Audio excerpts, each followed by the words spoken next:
नवी मुंबईत पावसाचा जोर वाढला। दिघा, ऐरोली, कोपरखैरणे, वाशी, नेरूळ आणि बेलापूरमध्ये जोरदार पाऊस, तर पुन्हा नागरिकांचे हाल होण्याची शक्यता।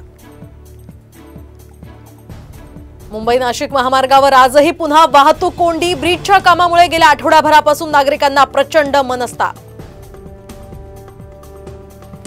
पुण्यात उद्यापासून पावसाचा जोर वाढणार असल्याची शक्यता, तर पुण्याला पाणी पुरवठा करणाऱ्या धरणांचा पाणीसाठाही वाढला।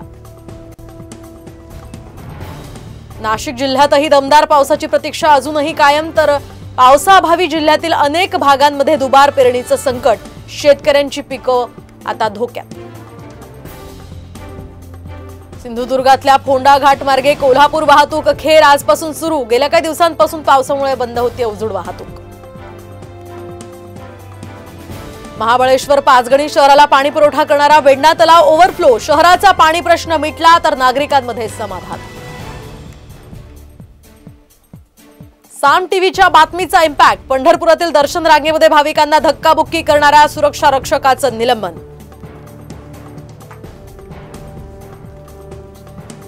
आरक्षणासाठी आषाढीला धनगर समाज विठ्ठल मंदिराला शेळ्या मेंढ्यांसह प्रदक्षिणा घालणार। मुख्यमंत्र्यांनी मागण्या मान्य करूनच आषाढीला यावं, अन्यथा शासकीय महापूजेला विरोध करण्याचाही इशारा। पूजा खेडकरांच्या आई आणि वडिलांविरोधात गुन्हा दाखल। पिस्तूल रोखल्यासह इतर आरोपांच्या खाली गुन्ह्याची नोंद।